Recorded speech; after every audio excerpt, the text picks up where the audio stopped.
Alcatraz Indigenakas, Anishinaabe Debajimal, Indau. I'm Duncan McCue. I'm a journalist, an Indigenous journalist, doing a podcast about Indian residential schools. And if Canada had its way, I wouldn't be here. Because the whole point of creating a network of church-run, state-funded boarding schools that operated for over a century in Canada was to get rid of people like me, to eradicate, assimilate, kill the Indian in the child. But I'm here. My ancestors went through a lot to get me here. So, let me tell you a story. It's good to be here finally. Oh, yeah. I was wondering if you were going to make it. I kept looking at the time and I was thinking, oh, maybe they're lost. We were kind of running on Indian time. Sorry. Oh, no such thing. It starts for me in the driveway of Jill Harris. I've heard a lot of stories about residential schools over the years, but she told me one over the phone that made the hairs on my neck stand up. Well, come on in. Thank you. Thank you. Big witch. Jill is in her 70s, a short native grandma with long, silvering hair. She's the former chief of Penelakut, a Hulkaminam community on an isolated island off the coast of British Columbia, where the Kuper Island Residential School once stood. At home, so How many cats do you have? probably about 10 or 11 in 10 the or 11 house. cats. I'll try to pretend that I'm not allergic to cats. Oh, are you? I am. Oh, That's okay. Look at them, they're lying all over the place. We sit down at her kitchen table. I squeeze in next to a large statue of the Virgin Mary. so just to give you a little bit of background on what I'm doing with the residential school search for tell me. missing children is, well, I'm working with Andrew. And then Jill starts to tell me Martindale. about a day when she was chief, like 20 years ago, when an elder came to see her at the band office. She was very concerned that there were people being bothered by like apparitions of children or hearing children or being haunted sort of by the children. She was afraid that there was somebody who was going to be hurt or we were going to have trouble. She said we needed to do some work. We needed to find out why the children were appearing to people or why they were calling for help. What went through your head when she came to you? Well, I believe in what she was talking about, like ghosts. That little laugh there, I think it's because ghost isn't the perfect word for what Jill's describing. To people at Penelakut, the spirits of the dead are powerful. You don't mess with them. And they started bothering people not long after the Kuper Island School closed in 1975. We had demolished the school and we're beginning to do some development around there. So my thought was that they were afraid. And so they were reaching out because some people were saying that they could feel like being touched, like physically touched. Touched on their shoulder. Mm-hmm. They could sense that there were like appearances. Children looking in their windows, the windows of the houses. And people could hear crying and some like hollering. And there was also some laughter. But mainly it was that anguish, I guess, of the spirits. Did you think it was haunted?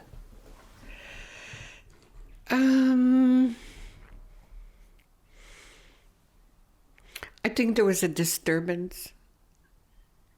It's not so much a haunting as a presence. You know, they were scared. We needed to let them know that we were here to help them. Your strong feeling, even back from when you were in council, was that you wanted to memorialize them. Why? Because I thought that people needed to tell their story I think that history needed to be revealed. If you're Indigenous, I don't need to tell you how Kuper Island and all the other residential schools were like bombs in our families. This podcast bears witness to a lot of the stuff you've lived, maybe in silence. And trust me, we're gonna name some names. For those of you who aren't Indigenous, even if you think you know how bad it was, you may have only heard a sanitized version of events. But recently, the buried truths of residential schools got a lot harder to ignore. There's been yet another discovery of unmarked graves at a former residential school in BC. The Penelakut tribe in British Columbia's Gulf Islands says it has found more than 160 unmarked graves, and they are located in an area near the former Kuper Island Residential School. Neighboring First Nations communities found out about the grim discovery in a newsletter posted online on Monday morning. This is a story about a so-called school, one so notorious it came to be known as Canada's Alcatraz. It's about 3 children who survived and 1 boy who didn't. It's about families trying to heal and a community that says it's time that everyone knows what really happened. This is Kuper Island. It's like a Stephen King book. It's like a bad dream that will never go away. I have never seen such abject fear as what I saw in that child. And I have never seen such abject evil as what was in that man. Psychopaths and sociopaths raise children in a confined space. And that has everything to do with why children are missing and murdered. The clandestine burials are clandestine for a reason. People who do the burying don't want anybody else to know about them.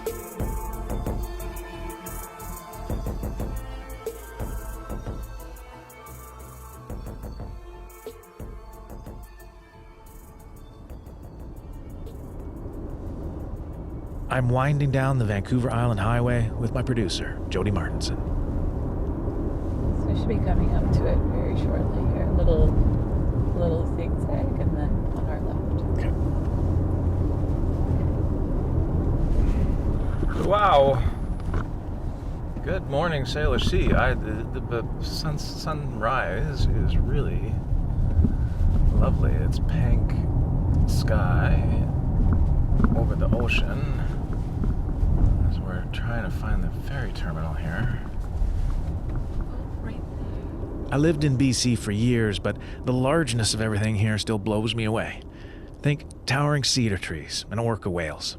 These are the traditional lands of the Penelakut tribe, part of a larger group known as the Hulkaminam or Coast Salish peoples. Morning. Morning. 2 for Penelakut. Okay. How are you paying? Credit card? How long does it take to get over? Half an hour. Penelakut is a Hulkaminam word. It was the original name for the island, but then British settlers renamed it after a naval officer, Captain Kuper, then plunked a school down in the middle of the island named after the same guy. Generations of Hulkaminam children were forced to go there. This is an important safety announcement. All BC Ferries crew members are certified by Transport Canada Marine Safety to deal with emergency situations. In the event of an emergency, please stop what you're doing. Those kids made their way through the choppy waters of the Salish Sea like we're doing now. But they huddled in a tiny boat, probably crying for their parents, not knowing where they were going or for how long. A lot of them never came home. Who died? How did they die? Where are they buried? And why have their graves gone unmarked for so long? The Canadian government and the Catholic Church have never properly answered those questions.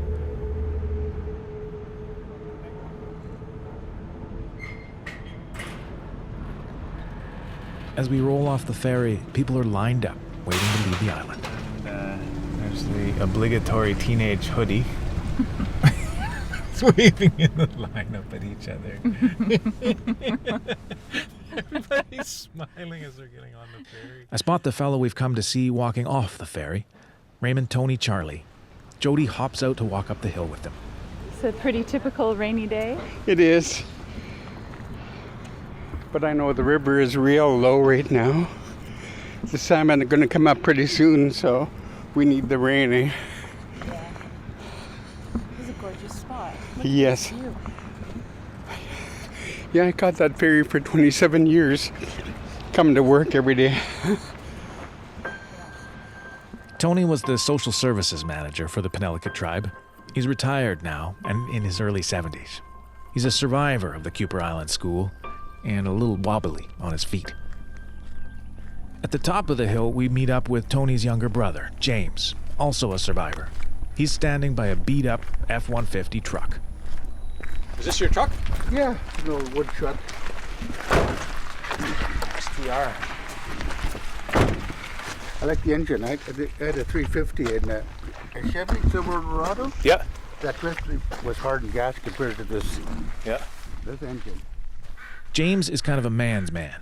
His home is just a few minutes' drive from where we're standing on the other side of the island. Because he lives here, the school grounds are simultaneously no big deal and a minefield of childhood memories. You pass it so many times and you covered it up. It's just like it's a scar. That skin grew over to heal it. That wound, a scar is there. But that scar takes place of the injury. The community tore the school building to pieces and then burned it to the ground. But James and Tony have agreed to show me around the old site. I don't know if those steps are still here yet. Are they concrete steps? Wow. Yeah, they're concrete, yeah. Yeah, there's still some steps here, right here from the residential school. Wow. These, Right so there. these are the steps to go up to the school. Straight up to the front, yeah. You can see them, eh? Oh yeah. And the two light poles. The cement stairs are now overgrown with moss, but they lead to a long wooden wharf that still runs out to the sea. This is where the boats used to unload hundreds and hundreds of children from Hulkaminum communities up and down the coast. I remember coming off the ramp, walking off on the ramp down and up to the ferry, and it was very different. We had to get off the ferry and we walked up the steps here. Right at the top would have been the entrance. But I was looking at this big red brick building, eh? And I was just in awe. What the heck's this ugly building doing here right in the middle of nowhere? Because it's the only kind of building you see in the city. At the time, we didn't know what we're getting into. We didn't know what was in store for us. We didn't have a clue. They were looking at a Gothic cathedral-like institution. It was 3 stories tall, and it had a bell tower and a large white cross. It was always manicured. The lawns were always mowed, and all the hedges were hedges were all trimmed. It was a beautiful looking place. But looks don't mean nothing. The flowering azaleas, fruit trees, and man-made ponds were an attempt to impose order on what settlers considered an unruly wilderness. But the facade was hiding all kinds of ugliness.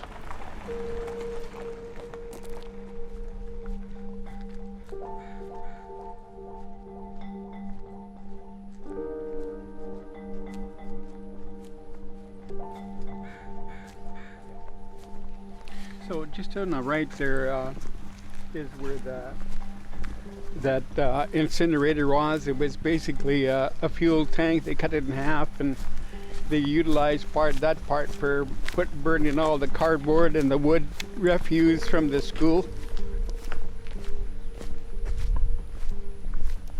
I had one of my friends brought me here when I started day school, showed me the steel drum that was here, the incinerator. And he was saying this is where they burn all the little children, the little babies that were born. They were thrown into the incinerator and they were burnt there. So Babies fathered by priests and brothers, the teachers at the school. I was very young, and I was just in awe, like, it's just unbelievable to hear, because who would do that to a baby kind of thing, eh? And so that always stays in my mind because of the way he told me, his body language and his voice, because the voice was real, the expression, all the words were real. And it's a fact, and it's something that he knew. and something that he wanted to share with me. So I still have it. I still remember walking along here with him, and he was saying, this is where, this happened. But it's so hard to believe, anybody can do that to a little baby. Anybody. I think that's pretty difficult to prove. That's one of the things is it seems like we always will hear the stories. Even today we'll hear stories from other survivors, and I hear them about what happened to them or what they were involved in. So read about here. They've whispered these horrific stories to each other for years. Survivors from other schools told the Truth and Reconciliation Commission the same thing, about babies thrown into furnaces. Are those stories that you had heard as well, James? Or? Oh, yeah. I guess the nuns were quite experienced at recognizing the signs of pregnancy and whatever, and they would have the child aborted and disposed of. Very unhealthy manner.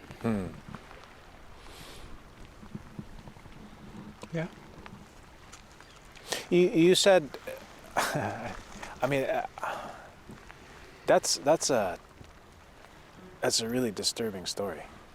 It is, but it's a true fact of life for the residential schools, the Catholic school that was on this island.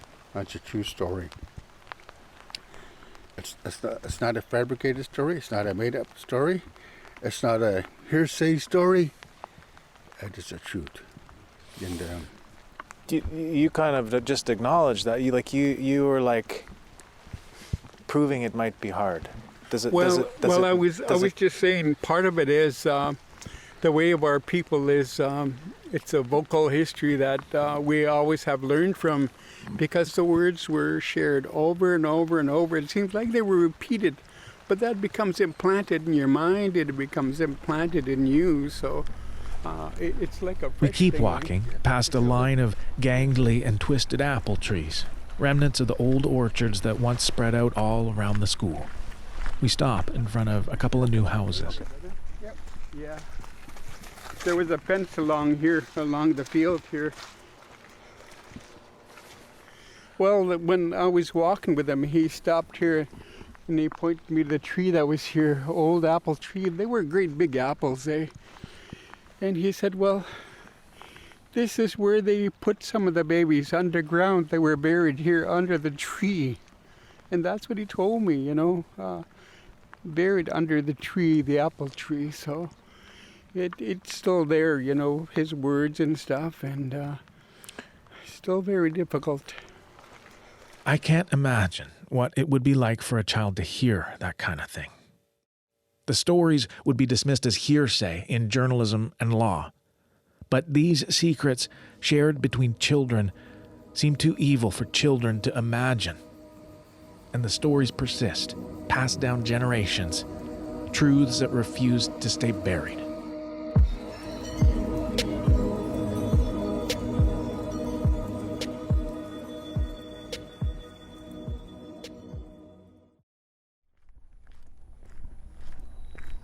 As we walk along, I can't get over how much community life in the here and now happens on top of the old site. For survivors, potential triggers lie in every direction. This road was not here when we were going to school here. What we're standing on right now was the school grounds. Yeah. So this road is as new. It's a new road. Okay. Yeah. So where... Community members line up for the ferry here. There are new buildings everywhere. An adult ed center, a daycare, a longhouse where they meet for ceremonies, all built where the old school used to be. I mean, the community is now grown up around the site, right? I mean, what's it like for you to walk through here? To me, it's very disturbing. It's a very disturbing thing. All the atrocities, the hurt, the sorrows that was in this ground, eh? There's got to be some good, healthy spirits brought back to these lands, because these lands all hold a lot of pain right now. They hold a lot of bad memories. Back when James was the tribe's health director, there were 2 rooms in the health center that were perpetually cold. Didn't matter how high they turned up the thermostat. The 2 rooms there were always weird things going on, and the people would get chilled, and those 2 rooms would never heat up.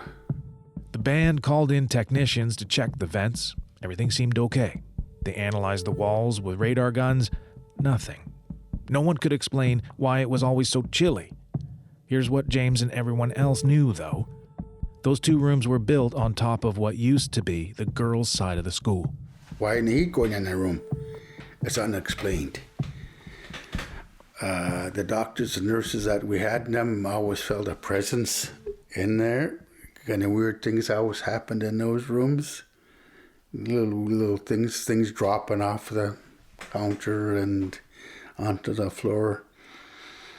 So we always lived with those things, Before they called it a sensation, they would call it an experience. But they still won't come out and say, a ghost being. The Western world never talks like that, James is struggling to describe these ghosts, just like Jill Harris, the former chief, was. Jill said haunted isn't the right word to explain the restlessness of the spirits, but Penelakut residents weren't the only ones feeling unsettled by it all. Jill said every winter invites would go out calling Hulkaminam people from far and wide to the ceremonial dances, but lots of them wouldn't come, because to get to the longhouse where the dances are held, you have to pass by where the residential school used to stand. Well, people knew why people were not accepting the invitation. They had such bad memories about what happened there. So people just kind of understood that why they weren't coming to accept an invitation to a big dance. Because even though you'd torn the building down, the school was still part of the landscape. The school was still part of the landscape. There was stuff still buried under the ground that was a part of the school. Their memory of what was there, it was still a building there. That memory was so strong about what had happened there that it was still real. Why did they keep building there then? Jill says they didn't have a choice. The community was growing and needed housing. The government, specifically the Department of Indian Affairs, gave them no alternative but to develop the old school grounds.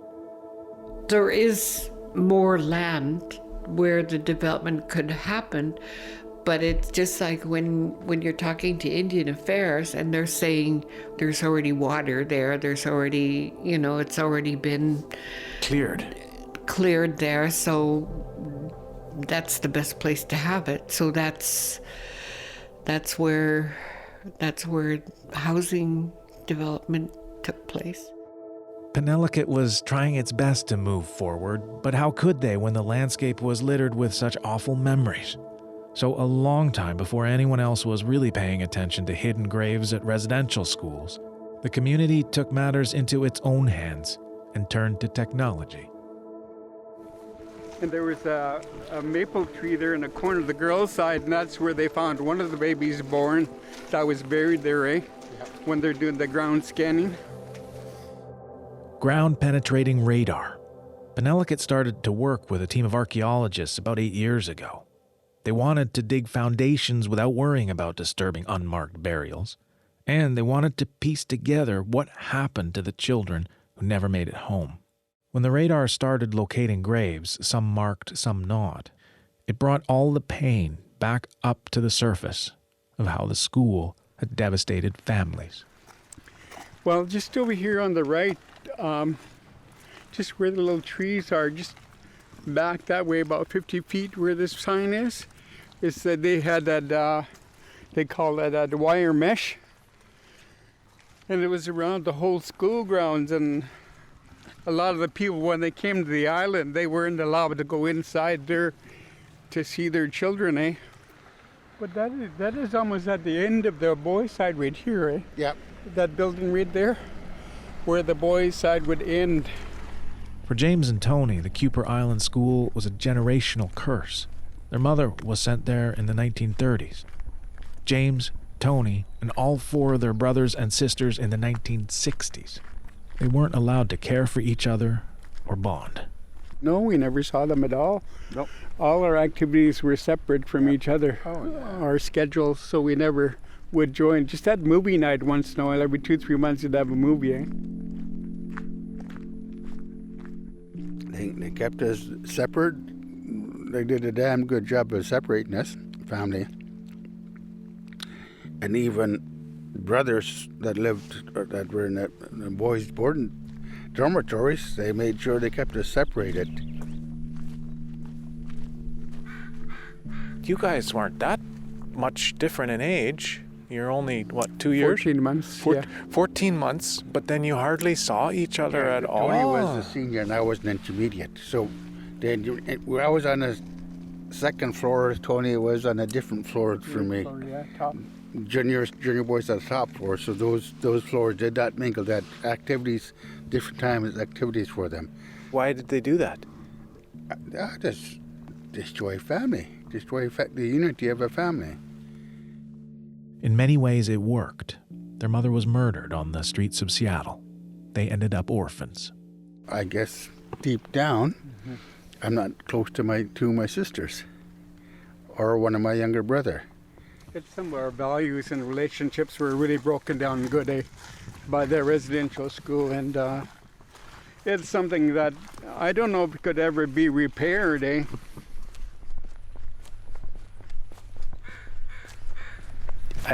You just put your hand on James's back. Yeah. I noticed that, and despite what you guys went through at the school, you are close. I can see that. You're but you said you've had to work hard at that. Yeah, because we didn't have parents. We had each other, and they couldn't destroy that. What me, Tony, have. What we have is called love and survival. Tony and James survived. A lot of children didn't. The National Center for Truth and Reconciliation's latest count for the number of children who died at Canada's residential schools is 4,118, and counting. We'll never know much about most of them. We won't know what those kids wanted to be when they grew up. We won't hear about their dreams. But there's one boy who died at Kuper Island who James and Tony and others want us to know about. Their classmate Richard. Partly because he was a really kind and gentle kid, a lot of people told us that. But they also can't forget him because the way he died was so disturbing. It marked an entire generation of survivors. Over 50 years later, they still whisper about what they think happened to him. The mystery of his death is one of the big question marks that keeps the community hurting. And where he died is yet one more place community members pass by every day. But this was the soccer field here, eh? Okay. Where the truck is and the longhouse. And the gymnasium was here on the left, right here up on this little hill here. It was an old barn they converted into the gymnasium for the school. And that's where the young fella hung himself, eh? They said that he hung himself because his parents were fighting at home, and he wished that he could have a Christian family that would be forever happy, which is totally wrong. A total lie. That's what they told you. Yeah. Yeah. On upcoming episodes of Kuper Island, we find out more about the day Richard died and why some consider the official story a lie. Of the Catholic nuns and brothers took the children up there to view the body. They took kids to see the body? Yes, they had to go up and look at We meet Richard's sister Belvy, who can't forget her last phone conversation with her brother. We're talking, and then all of a sudden he says, "You know what, sis, I can't wait to get out of this hellhole. When I get out of here, I'm going to tell everything." And that was the last time we heard from him. and we learn more about what life was really like on the boys' side and the terrifying secrets the children were forced to keep. You could hear the bed squeaking all over the dormitory, but everybody pretended they were sleeping. The next morning, the poor guy could hardly walk, but nobody said nothing because it could be their turn tonight. Kuper Island is produced by Martha Troyan and Jody Martinson and hosted by me, Duncan McCue. Our senior producer is Jeff Turner. Our coordinating producer is Roshni Nair. Michael Catano is our mixer, and Arif Narani is the executive director of CBC Podcasts. Art by Elliot Whitehill. Haichka, Jim Miigwech, to James and Raymond, Tony, Charlie, and family. If you need support, you can access emotional and crisis referral services by calling the 24-hour National Indian Residential School Crisis Line, 1-866-925-4419. Or for more resources on Canada's Indian residential schools, go to our website, cbc.ca/podcasts.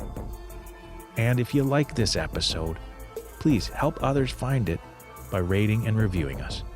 Miigwech Bazindayik. Thanks for listening.